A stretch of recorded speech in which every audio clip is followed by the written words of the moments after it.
یہ ویڈیو دو طرح سے بچوں کے استعمال میں آ سکتی ہے۔ ایک تو یہ کہ آپ اس سے بچوں کو تصویر دکھا کر ان کے نام پوچھ سکتے ہیں،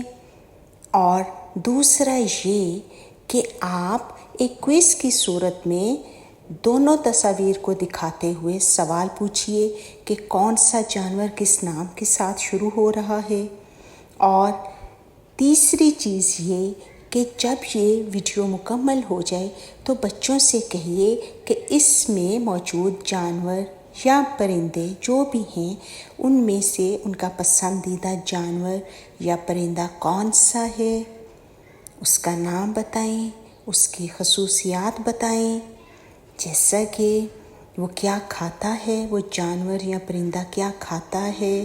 اور وہ کہاں رہتا ہے، اس کے گھر کا کیا کوئی خاص نام ہے،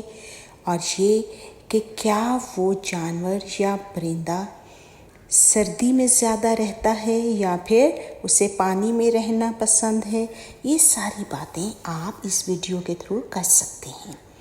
ابھی آپ کے سامنے جو تصویر ہے اس کے مطابق کہ کاف سے شروع ہونے والے جانور کا نام بتائیے۔ بچہ دیکھے گا کہ سانپ ہے اور ادھر کینگرو ہے، تھوڑی دیر سوچے گا اور پھر وہ بتائے گا کہ کاف سے کینگرو۔ یا اگر وہ نہیں بتا پایا تو آپ اس جانور کا نام لیں، بار بار نام لیں، جیسے شیر، شیر بولو بیٹا شیر، یا پھر مینڈک، بطخ، اور بتائیے بطخ، چڑیا، کس جانور کی نام میں پہلے چ کی آواز آ رہی ہے، چڑیا یا بطخ۔